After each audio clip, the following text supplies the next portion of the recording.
Good morning church. Good morning. Praise Lord.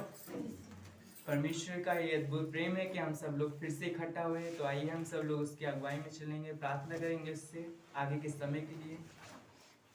हमारे स्वर्गीय महान पिता परमेश्वर, हमारे जीवित परमेश्वर, हम आपका धन्यवाद करते हैं पिता परमेश्वर। यह अद्भुत समय पिता परमेश्वर जो आपके प्रेम की वजह से हमें मिला है पिता परमेश्वर। ये आज का दिन पिता परमेश्वर आपकी ओर से मिला है पिता परमेश्वर। तो हम आपसे प्रार्थना करते हैं कि आज का दिन पिता परमेश्वर हम आपकी महिमा करें पिता परमेश्वर। और हम प्रार्थना करते हैं जो भी महिमा करे पिता परमेश्वर आपको भाने पाए पिता परमेश्वर। प्रार्थना करते हैं पिता परमेश्वर सबको इकट्ठा किया पिता परमेश्वर, सही सलामत लेकर आए पिता परमेश्वर। इसके लिए हम आपको धन्यवाद करते हैं पिता परमेश्वर। और जो लोग आ रहे हो रास्तों में पिता परमेश्वर उनको भी आप सही सलामत लेकर आना पिता परमेश्वर। प्रार्थना करते हैं पिता परमेश्वर आज के वर्शिप के लिए। प्रार्थना करते हैं पिता परमेश्वर जो भी आराधना करे पिता परमेश्वर आत्मा और सच्चाई के साथ करने पाए पिता परमेश्वर। प्रार्थना करते हैं पिता परमेश्वर आपको वो आराधना पिता परमेश्वर भाने पाए। प्रार्थना करते हैं पिता परमेश्वर दिल से और आनंद के साथ करे पिता परमेश्वर। प्रार्थना करते हैं पिता परमेश्वर आज पिता परमेश्वर जो भी आपने पिता परमेश्वर पास्टर जी के द्वारा संदेश को तैयार किया पिता परमेश्वर।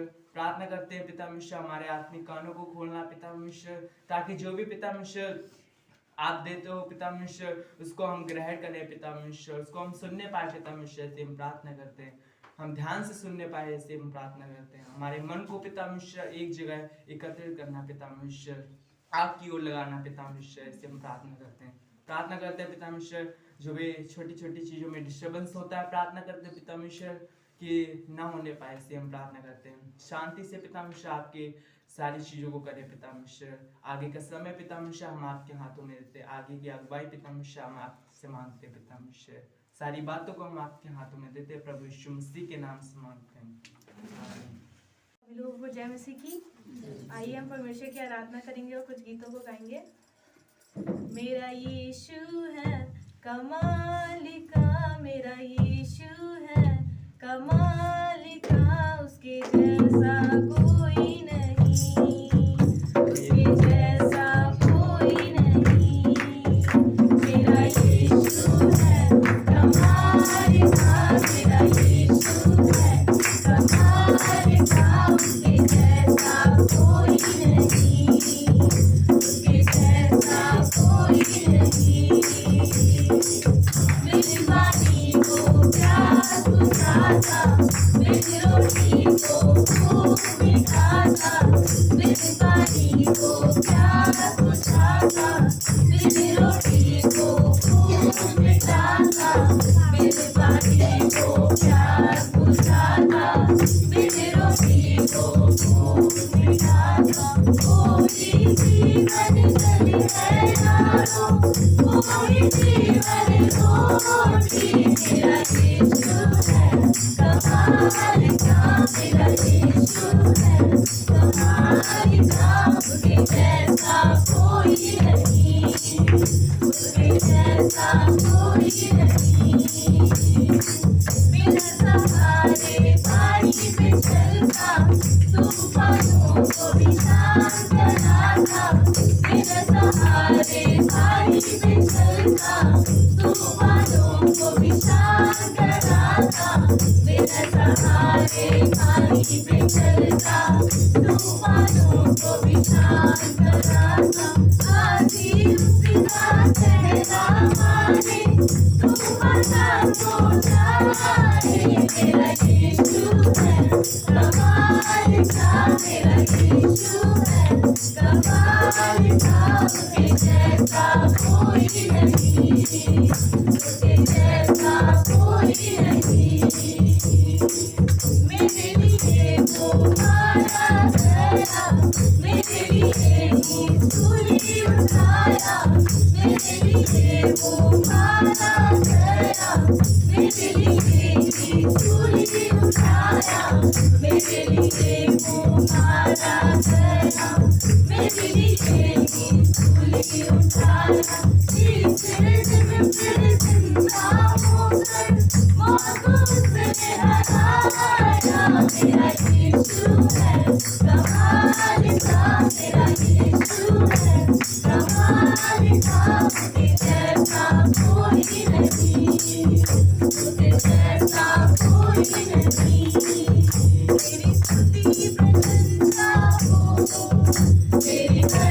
पल महिमा हो, तेरी स्तुति प्रशंसा हो, तेरी हर पल महिमा हो।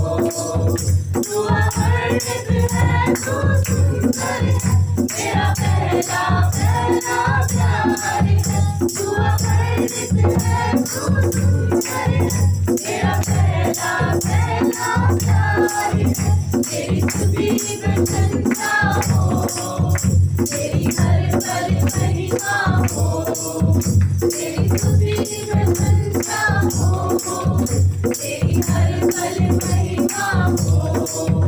तेरी आशाओं में मेरी आशा बना तू, तेरी खामोशियों को समझा तूने प्रभु। तेरी आशाओं में मेरी आशा बना तू, तेरी खामोशियों को समझा तूने प्रभु। तू अवर्णित है, तू सुंदर है, मेरा पहला पहला प्यार है। तू अवर्णित है, तू सुंदर है, मेरा पहला पहला प्यार है। तेरी स्तुति प्रशंसा हो, तेरी हर पल महिमा हो, तेरी स्तुति प्रशंसा हो, तेरी हर पल महिमा हो। दिल की गहराइयों में बसता तू ही प्रभु, तेरी इच्छाओं को मैं पूरा करता चलूं। दिल की गहराइयों में बसता तू ही प्रभु, तेरी इच्छाओं को मैं पूरा करता चलूं। तू अवर्णित है, तू सुंदर है, मेरा पहला पहला प्यार है। तू अवर्णित है, तू सुंदर है, मेरा पहला पहला प्यार है। तेरी स्तुति प्रशंसा हो, तेरी हर पल महिमा हो, तेरी स्तुति प्रशंसा हो, तेरी हर पल महिमा हो। हाँ प्रभु जी, आपकी प्रशंसा हम करते हैं प्रभु जी। आप अवर्णित हो पिता परमेश्वर, आप सुंदर हो पिता, आप पिता परमेश्वर हमारा भरोसा हो पिता परमेश्वर। हम आपकी महिमा को करते हैं पिता। आपने पिता मौत को हराया है पिता परमेश्वर, धन्यवाद देते हैं पिता। प्रभु जी हम आप पर भरोसा करते हैं पिता परमेश्वर, आपकी महिमा गाते हैं पिता परमेश्वर, धन्यवाद देते हैं पिता। यीशु मसीह भरोसा मेरा, तू ही सहारा है मेरा। मुश्किल समय में तू ही दिलासा, साथ रहेगा तू सदा। यीशु मसीह भरोसा मेरा, तू ही सहारा है मेरा। मुश्किल समय में तू ही दिलासा,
से बचाया है पिता परमेश्वर, एक नया जीवन दिया है पिता परमेश्वर।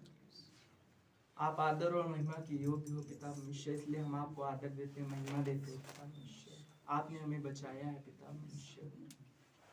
हमारे जीवन में पिता परमेश्वर आपकी मर्जी पूरी होने पाए पिता परमेश्वर। हमारे जीवन में आप करुणा निधान हो पिता परमेश्वर, आप गढ़ हो, आपका ऊंचा स्थान है पिता परमेश्वर, रहने पाए पिता परमेश्वर। ऐसे हम प्रार्थना करते पिता परमेश्वर। हम आपको धन्यवाद देते पिता परमेश्वर, जो आप हमारे लिए काम किया है पिता परमेश्वर। आप हमको पिता परमेश्वर कभी भी छोड़ते नहीं हो पिता परमेश्वर। संसार के लोग पिता परमेश्वर हमें छोड़ सकते, लेकिन आप नहीं छोड़ सकते पिता परमेश्वर। आप हमारे साथ साथ रहते हो पिता परमेश्वर, इसलिए हम आप पर भरोसा करते हैं पिता परमेश्वर। मुश्किल समय में पिता परमेश्वर आप पिता परमेश्वर हमारे साथ रहते हैं पिता परमेश्वर। हम आपके पास आते हैं पिता परमेश्वर। हर पल हर सांस पिता परमेश्वर आपकी महिमा करें पिता परमेश्वर, आपकी स्तुति करते रहें पिता परमेश्वर। हर दिन पिता परमेश्वर आपकी बात करें पिता परमेश्वर, आपकी महिमा गाते रहें पिता परमेश्वर। हम आपके पास आते हैं पिता परमेश्वर। तेरे पास आता हूँ यीशु, तेरे पास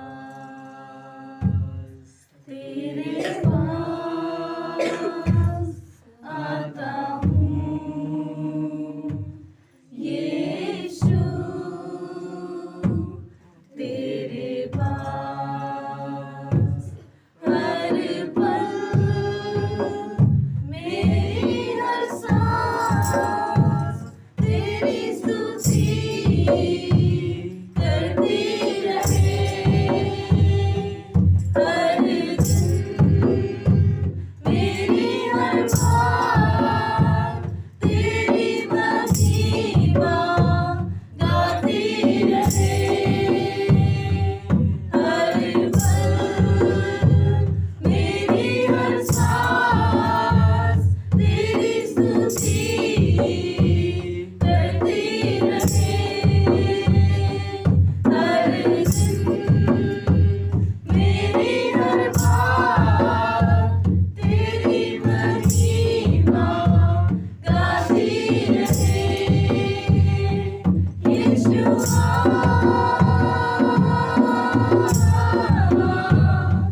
यीशुआ,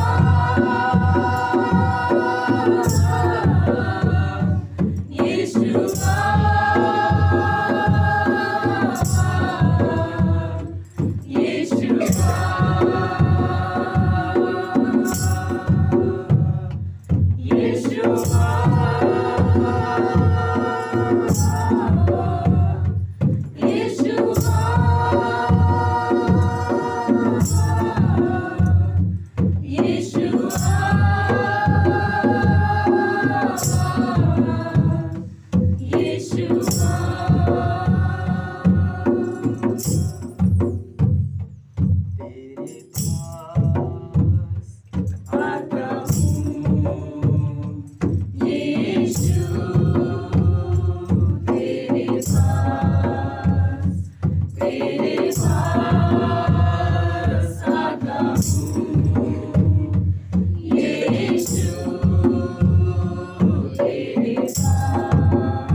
आपकी आराधना करते हैं। हमारा हर दिन पिता परमेश्वर आपकी महिमा गाता रहे पिता परमेश्वर। हमारा हर पल पिता परमेश्वर आपकी स्तुति करते रहे पिता परमेश्वर। पिता हम धन्यवाद देते पिता, धन्यवाद देते इस आराधना के लिए पिता परमेश्वर। हम प्रार्थना करते हैं आगे के समय को हम आपके हाथों में देते हैं पिता परमेश्वर। जो भी वचन हो पिता परमेश्वर हम प्रार्थना करते हैं, जो भी संदेश हो पिता परमेश्वर हमारे लिए हो पिता परमेश्वर, आपकी प्रेजेंस को मांगते पिता परमेश्वर। धन्यवाद देते पिता परमेश्वर। सारी बातों को आपके समझ होते, छोटी सी विनती प्रार्थना उठा करते प्रभु यीशु मसीह के नाम मांगते हैं, आमीन।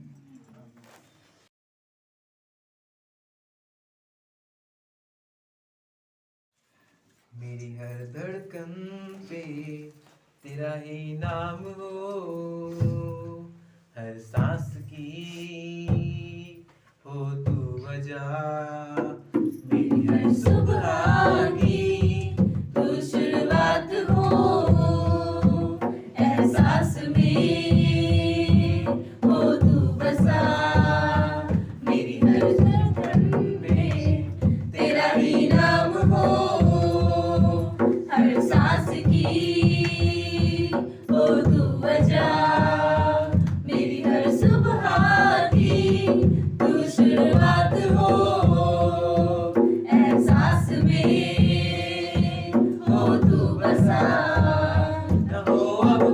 फासला तेरे मेरे दरमियान, अब तू रहे मेरा रहनुमा, ये मेरी रूह ना रहे, ना हो ये जिस्म मेरा, बन जाऊं मैं तेरी रूह का सिला, मेरी हर धड़कन पे तेरा ही नाम हो, हर सांस की हो तू वजह, मेरी हर सुबह की तू शुरुआत हो, एहसास में हो तू बसा, पिछला सब जाता रहे,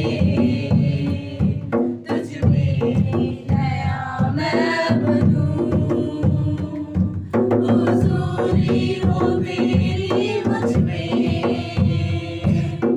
है कल तेरी मैं बनूं, पिछला सब जाता रहे, तुझ में नया मैं बनूं, हुजूरी हो तेरी मुझ में, है कल तेरी मैं बनूं, आराधना ऐसी बनूं, खुशबू तेरी जिससे उठे, ख्वाहिश यही अब मैं करूं, दीदार तेरा मुझको मिले, ना हो फासला तेरे मेरे दरमियान, अब तू रहे मेरा रहनुमा, ये मेरी रूह ना रहे, ना हो ये जिस्म मेरा, बन जाऊं मैं तेरी रूह का सिला, मेरी हर धड़कन पे तेरा ही नाम हो, हर सांस की हो तू वजह, मेरी हर सुबह की तू शुरुआत हो, एहसास में हो तू बसा, मेरी हर धड़कन में तेरा ही नाम हो, हर सांस की हो तू वजह, मेरी हर सुबह की तू शुरुआत हो, एहसास में हो तू बसा।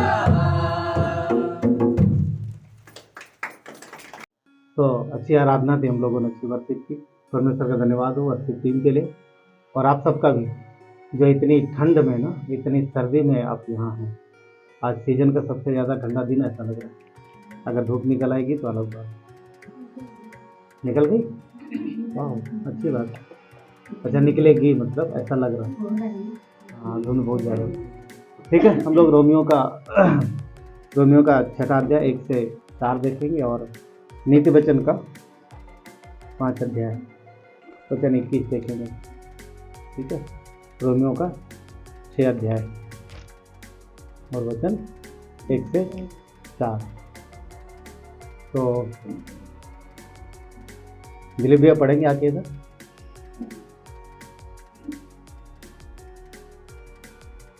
रोमियो का 6 अध्याय। आज इधर आ जाओ, थोड़ा आगे आ जाइए। 1 से 4 पढ़िए। तो हम क्या कहें?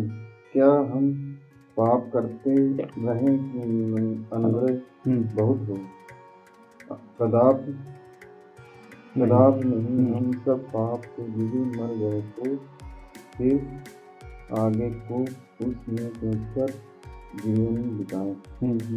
4 तक जा रहे, 4 बजे। क्या तुम नहीं जानते कि हम कितनों ने मसीह यीशु का बपतिस्मा लिया, तो उसकी मृत्यु का बपतिस्मा लिया? तो हम मृत्यु का बपतिस्मा पाने से हम इसके साथ गाड़े गए, ताकि जैसे मसीह पिता की महिमा के द्वारा मरे हुओं में से जिलाया गया, वैसे ही हम भी नए जीवन की चाल चलें। थैंक यू, धन्यवाद पढ़ने के लिए। जाके तो हम लोगों ने वचन देखा ना, यहाँ पर कहता है कि क्यों रोमियो का 6 अध्याय वचन 1 कहता है, क्या हम पाप करते रहे कि अनुग्रह बहुत है। यहाँ पाप के विषय में बात कर रहा है। और हम सब जानते हैं कि यीशु ने जो जान दी वो किसके लिए दी है? पाप के लिए। अफकोर्स हमारे लिए दी है, पर मुख्य वजह थी पाप। हम में क्या था? पाप। अगर हम में पाप नहीं होता तो यीशु को क्रूस पर मरने की आवश्यकता नहीं थी। तो यहाँ पर वचन कहता है क्या हम पाप करते रहे? वचन 2 कहता है कदापि नहीं, कदापि नहीं। हम जब पाप के लिए मर गए तो फिर आगे को उसमें कैसे जीवन दी। तो आगे बपतिस्मा का जिक्र कर रहा है कि जैसे यीशु कब्र में गए वैसे विश्वास के द्वारा हम भी उनके साथ कब्र में गए। हमारा ये शारीरिक जीवन, आदम से मिला हुआ पापी जीवन भी कब्र में गया। और जैसे मसीह का पुनरुत्थान हुआ तो वैसे हमारा भी पुनरुत्थान हुआ। तो वचन कह रहा है कि हम पापी स्वभाव में मर गए हैं, तो अब हम आगे को पाप ना करें ना, आगे को पाप ना करें। वचन 4 कहता है अतः उस मृत्यु का बपतिस्मा पाने से हम उसके साथ गाड़े गए, ताकि जैसे मसीह महिमा के द्वारा मरे हुओं में जिलाया गया वैसे हम भी नए जीवन की सी चाल चलें। हम सब में क्या है? नया जीवन। पुराना जीवन आदम का पापी स्वभाव और मसीह का नया जीवन। आज भी पापी स्वभाव हम में शारीरिक रूप से जीवित है, परंतु आत्मिक स्वभाव हमारे अंदर है। तो परमेश्वर का वचन यहाँ पर ये कह रहा है कि हम अब जो कि आत्मा में जीवित है, जो मसीह के साथ जिलाए गए हैं, तो हम पाप में जीवन ना बिताएं। नीति वचन का 5 अध्याय वचन 21 कहता है क्योंकि मनुष्य के मार्ग यहोवा की दृष्टि से छिपे नहीं हैं, वो उसके सब मार्गों पर ध्यान करता है। यानी नीति वचन कहता है कि हम जो करते हैं, मनुष्य जो भी करता है वो परमेश्वर से छुपा हुआ नहीं है। नीति वचन 5:21 है। ठीक है। सो चलिए प्रार्थना करेंगे परमेश्वर से इस संदेश के लिए। आइए हम लोग प्रार्थना में जाते हैं। प्यारे परमेश्वर, अनुग्रहकारी परमेश्वर, प्रभु धन्यवाद देते हैं। धन्यवाद कि आपने हमारे लिए जान दिए क्रूस पर, और आपके द्वारा प्रभु यीशु हमारा भी पापी स्वभाव क्रूस पर चढ़ाया गया। विश्वास के द्वारा हम प्रभु जी उठे आप में परमेश्वर, क्योंकि आप मरे हुए में से जी।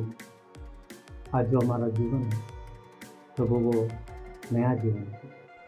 परमेश्वर अपने वचन में लिखा है तो कि हम नए जीवन की सी चाल चलें।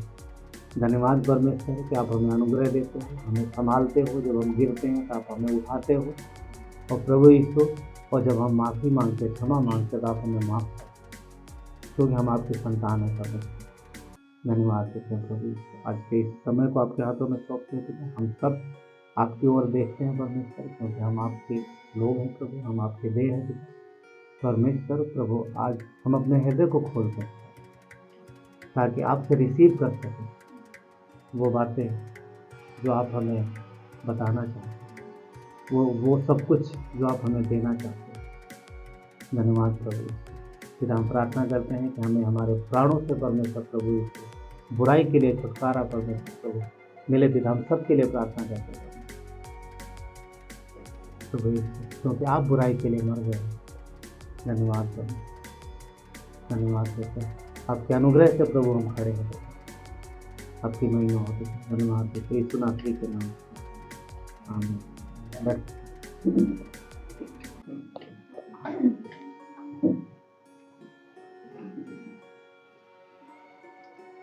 एक कहानी मैंने सुनी थी बचपन में अपने दादाजी से। मुझे लगता है सबने सुना होगा। ठीक है। तो कहानी इस प्रकार है।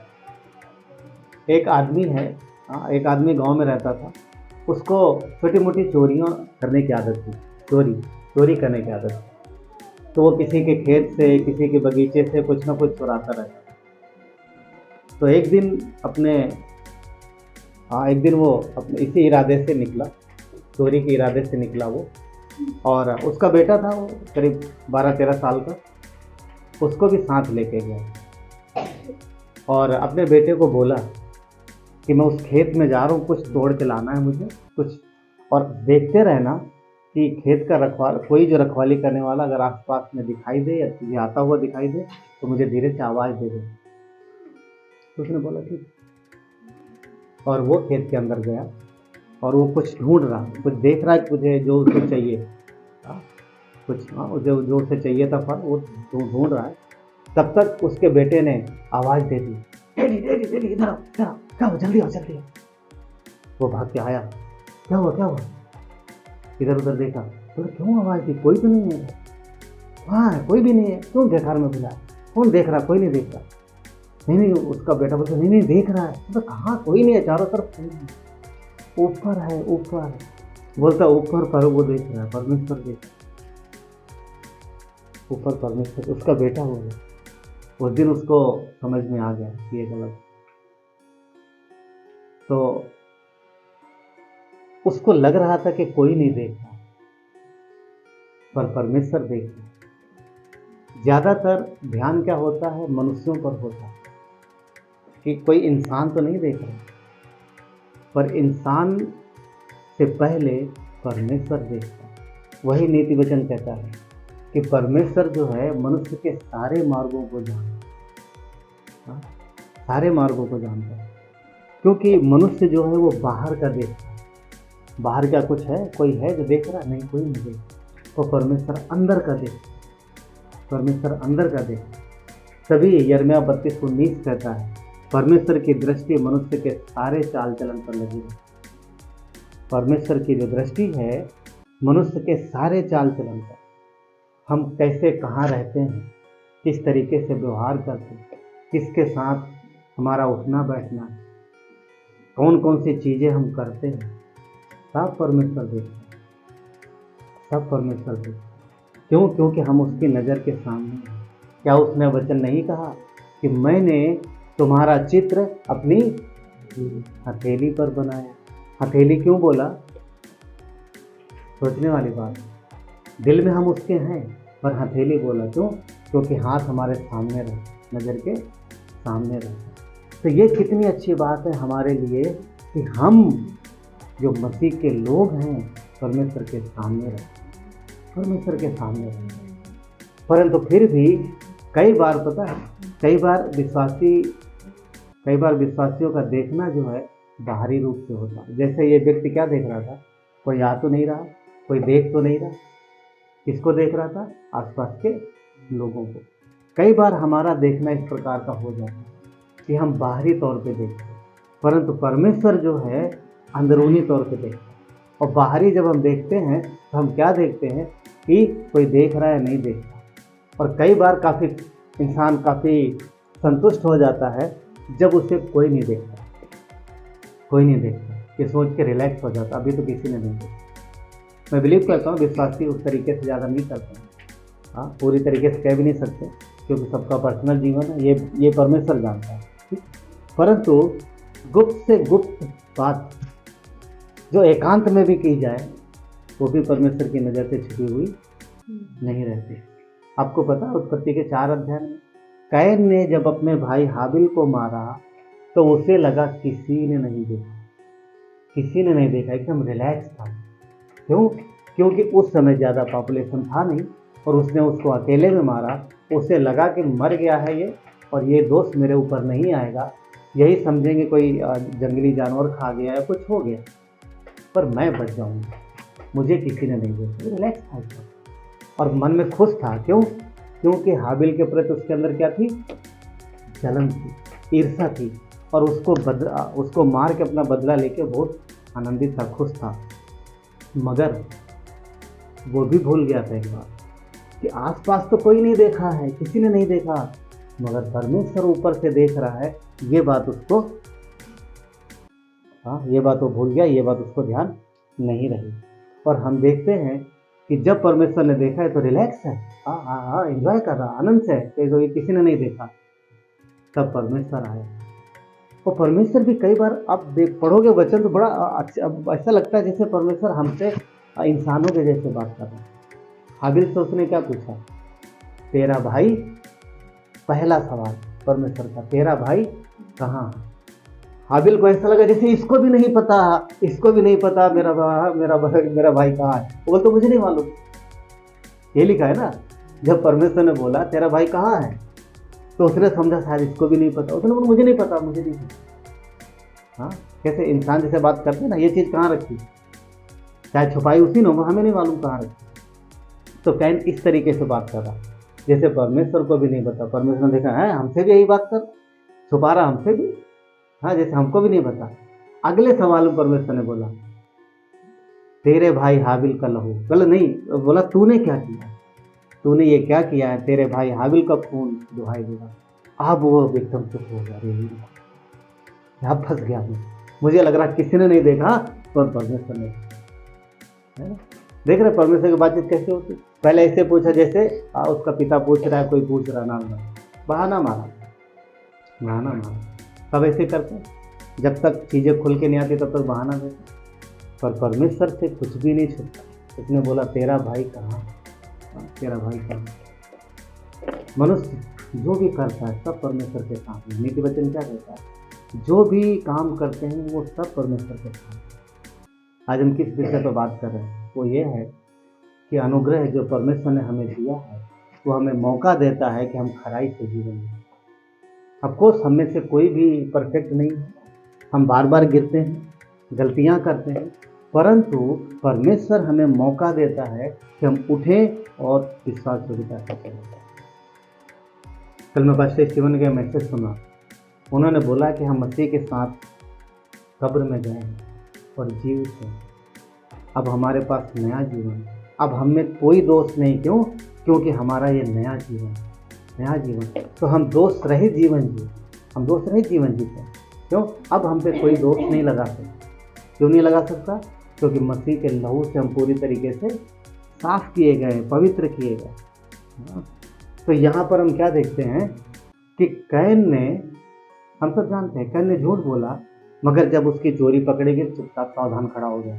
इस कॉलेज स्कूल में से होता ना, हाँ सावधान चुपचाप खड़े। अब सुनो मेरी बात, टीचर बोलती है परमेश्वर ने उसे माफ़ी मांगने का बोला, मगर माफ़ शायद नहीं मांगा, पर वहाँ पर उसे दंड मिला। हम देखते हैं वहाँ पर उसे दंड मिला। एक ऐसा जीवन उसके हिस्से में आया, परमेश्वर रहित जीवन। हम जानते हैं वो चला गया, परमेश्वर से दूर हो गया, परमेश्वर से दूर हो गया।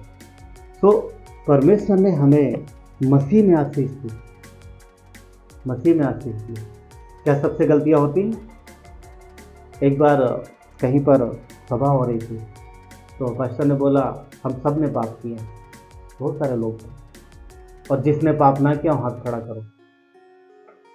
2 लोगों ने हाथ खड़ा किया, 2 लोगों ने हाथ उठा दिया, हम पापी नहीं। वो पहले दिन आए थे, मतलब उनका पहला ही दिन था, तो इसलिए उनको लगा कि हम में कोई दोष नहीं। अक्सर संसार के लोग बोलते हैं हम तो पवित्र लोग, हमें कोई दोष नहीं, पर वचन कहता है कि हम सब पैदाइशी दोषी, हम सब पैदाइशी गुनहगार, हम सब में दोष है। मगर परमेश्वर ने हमें मसीह में दंड नहीं दिया। क्या दिया है? आशीष दिया। हम आशीष के लिए बुलाए गए, राइट। इफिसियों 1:3 कहता है तो उसने हमें मसीह में सारी आत्मिक आशीष दे दी, सब कुछ हमें दे दिया, सब कुछ।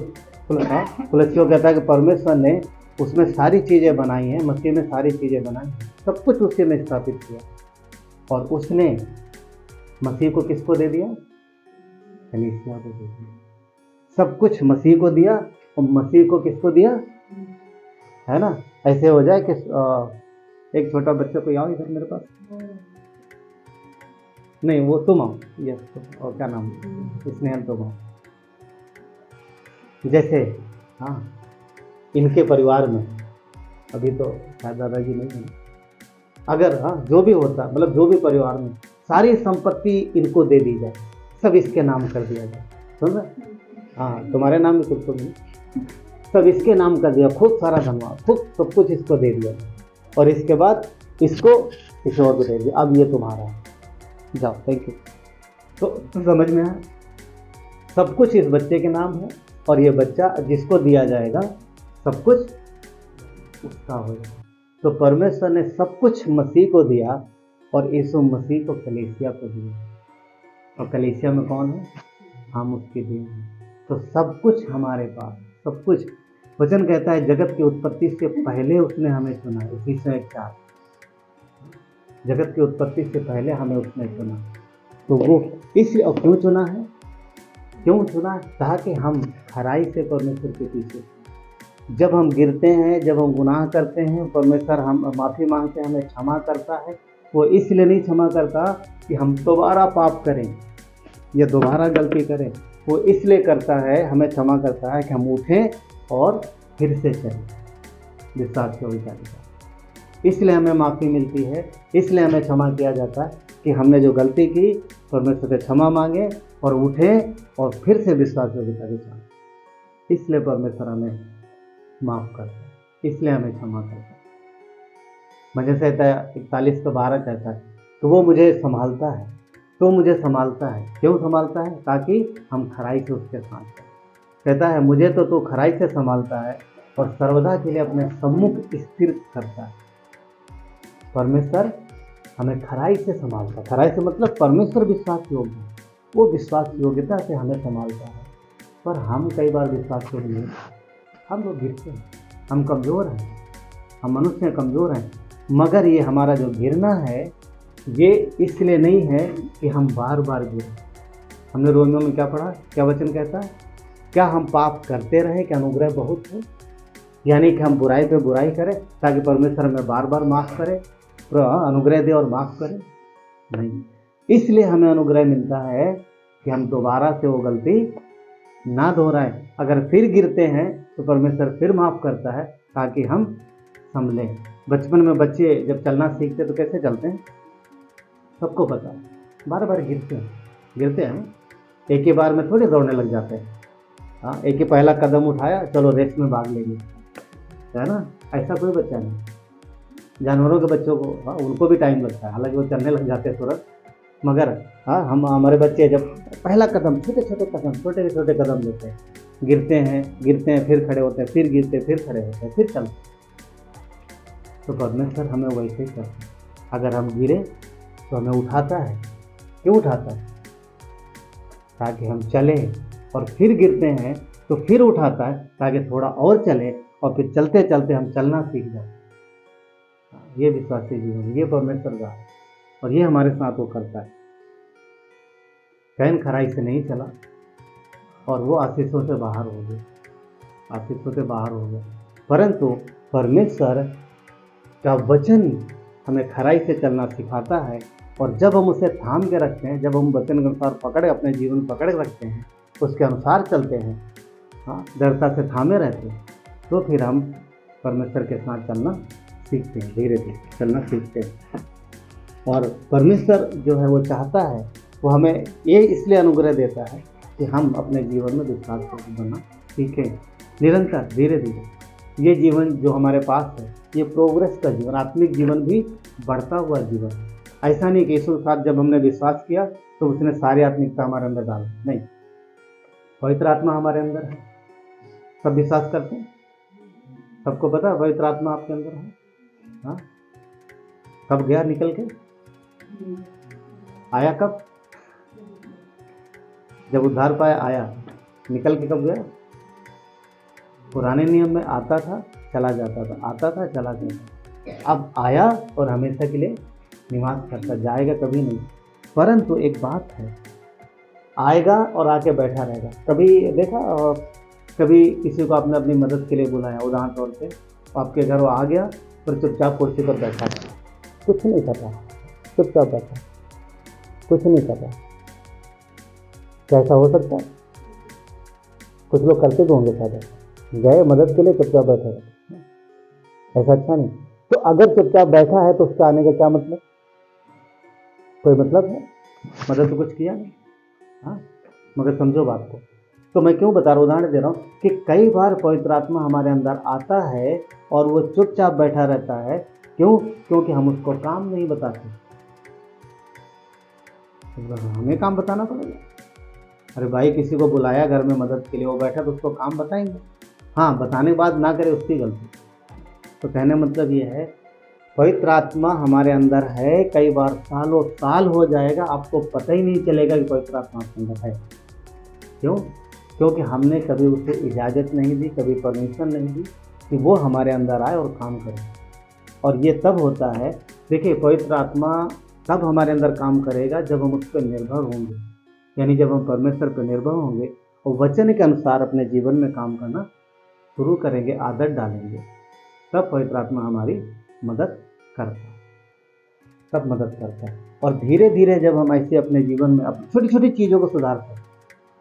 मैं आज गहना के विषय में सोच रहा था, 1-2 साल, इस साल नहीं तो पिछले साल भी और उसके पिछले साल भी, इन दिनों में अक्सर पूरा परिवार बीमार था और अक्सर इनका फ़ोन आता था कि प्रार्थना करिए, ये तकलीफ, इनको तकलीफ, उनको तकलीफ। तो परमेश्वर का धन्यवाद, लगभग सर्दी निकलने वाली, इस बार एक बार भी फ़ोन नहीं आया कि भाई जी प्रार्थना करो बीमार। हाँ, थोड़ा बहुत रहा है।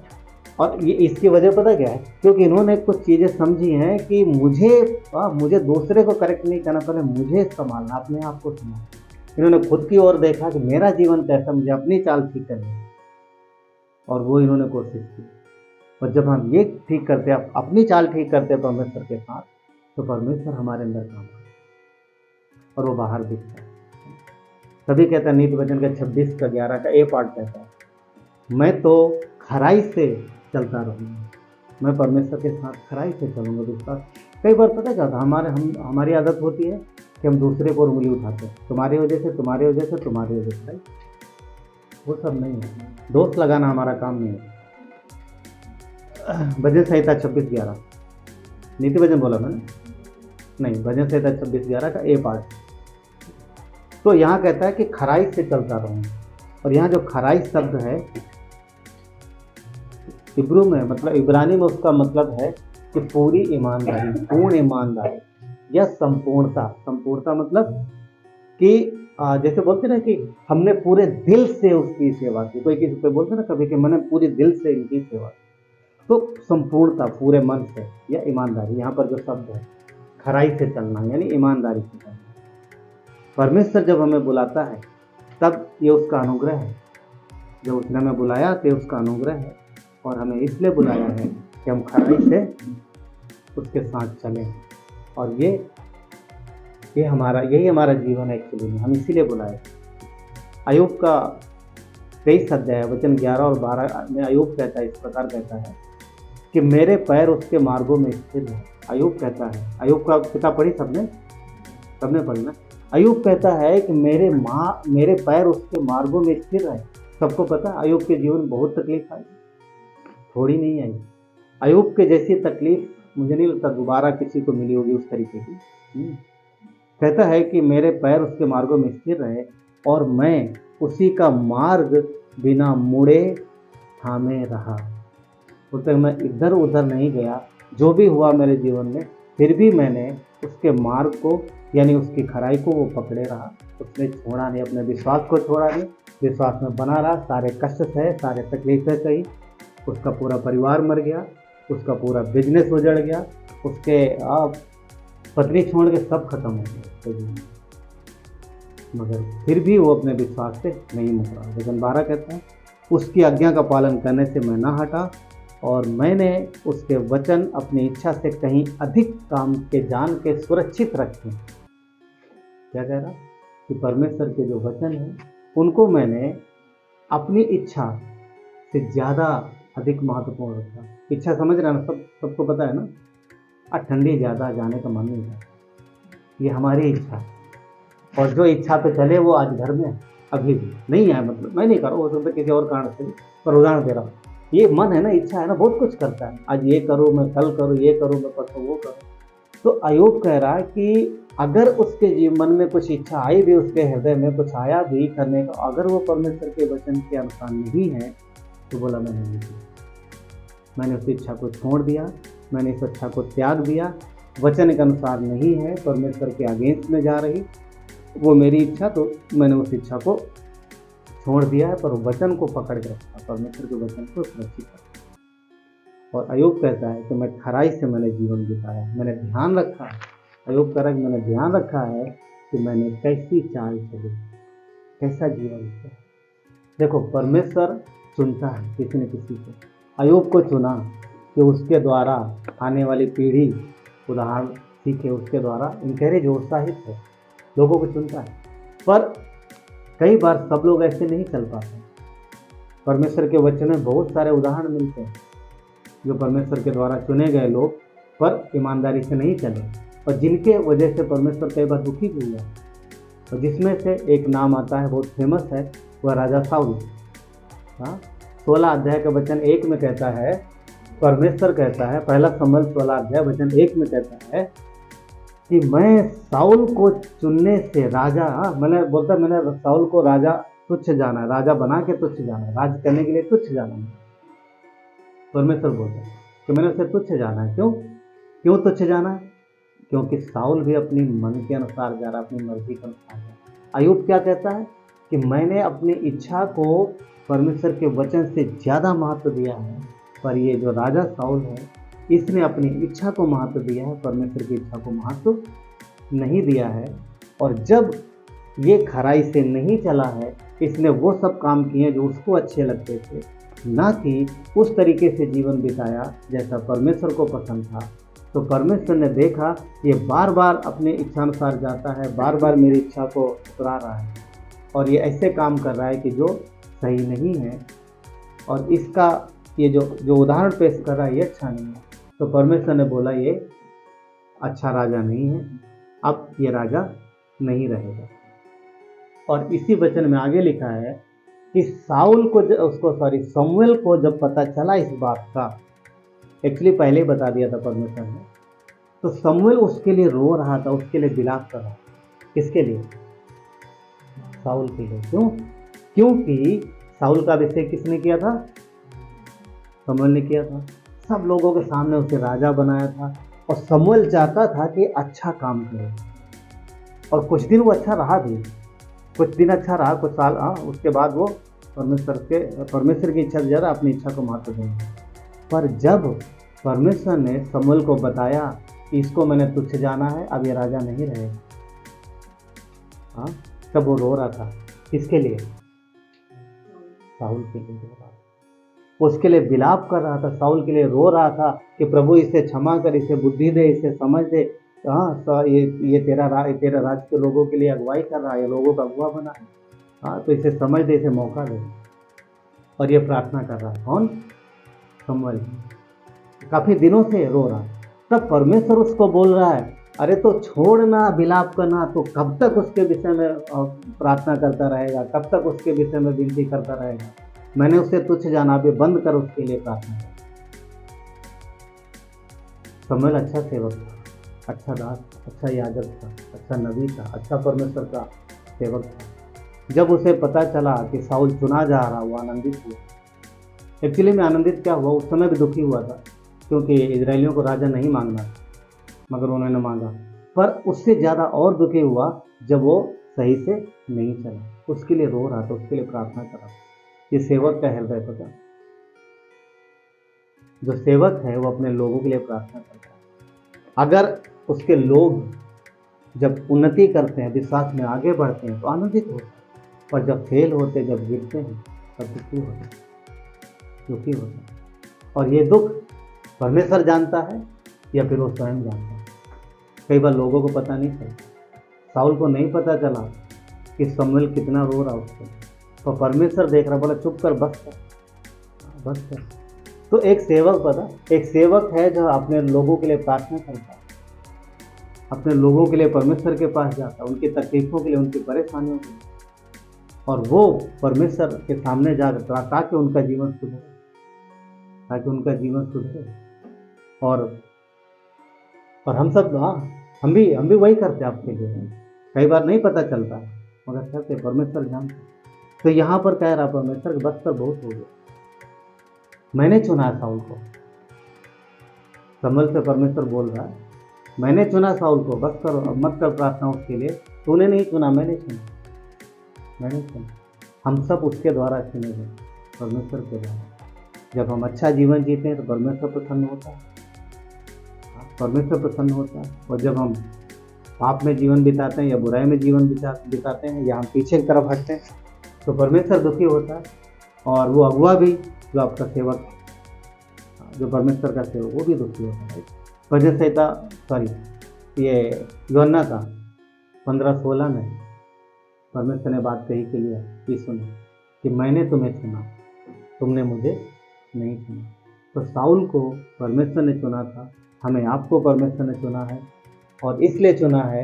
आगे पूरा वचन पढ़ेंगे, कहता मैंने तुम्हें जो चुना है, मैंने तुम्हें नियुक्त किया है। इसलिए कहता है तुमने मुझे नहीं चुना, मैंने तुम्हें चुना है और नियुक्त किया। यहाँ एक शब्द यीशु मसीह ने बोला, नियुक्त किया। नियुक्त किया मतलब एक तरीके से आपको अपॉइंट किया गया है। सबको समझ में आ रहा? कभी किसी जॉब के तहत रखा जाता है कि ये तुम्हारी रिस्पॉन्सिबिलिटी, तो परमेश्वर ने हमें उस तरीके से चुना, यीशु ने हमें उस तरीके से चुना। कहता मैंने तुम्हें चुना है कि तुम जाओ, जाकर फल लाओ और तुम्हारा फल बना रहे, तुम्हारा फल बना रहे। यीशु मसीह ने अपने लहू से धोकर हमें पवित्र किया है, और उसने हमें कलीसिया में नियुक्त किया ताकि हम उसके लिए फल लाएं। ये हमारा काम है। और नियुक्त किया जो शब्द है लिखा ऑर्डिन किया। ऑर्डिन किया मतलब परमेश्वर ने अभिषिक्त किया है हम सबको, ताकि हम विश्वास योग्यता के साल चले। राइट, साउल चुना गया, वो खराई से नहीं चले। हम चुने गए हैं, परमेश्वर के हाथ में है। हम गिरते हैं, माफ़ी मांगते हैं, उठते हैं, और परमेश्वर हमारी मदद करता है। परमेश्वर हमारी मदद करता है। क्योंकि 1:4 कहता है कि मैंने जगत की उत्पत्ति से तुम्हें चुना, इसलिए कि हम खराई का जीवन बिताएं। साउल की जगह परमेश्वर ने दाऊद को नियुक्त किया। क्यों? क्योंकि दाऊद के हृदय को परमेश्वर जानता है। दाऊद राजा बना, वो भी कुछ समय तक अच्छा चला, मगर हम सब जानते हैं कि दाऊद भी एक बार गिरा था। एक बार वो भी गिरा था। बैतशेबा के साथ उसने पाप किया और उसने छुपा लिया, और उसने ऐसे ढंग से सेट किया कि उसको लगा कि अब किसी को पता नहीं चलेगा। छुपा लिया उसने, मगर परमेश्वर ऊपर से देख रहा। क्यों? क्योंकि हर वो काम जो हम करते हैं वो परमेश्वर के सामने खुले रहे। दाऊद को लगा कि किसी को नहीं पता, पर परमेश्वर ने नातान नबी को भेजा और सारा क्लियर कर दिया। सारा उसने क्लियर कर दिया। पता दाऊद को क्यों हुआ? दाऊद ने ऐसा क्यों किया? क्योंकि कुछ साल चलने के बाद दाऊद भी थोड़ा फैमिलियर हो गया। किसके साथ?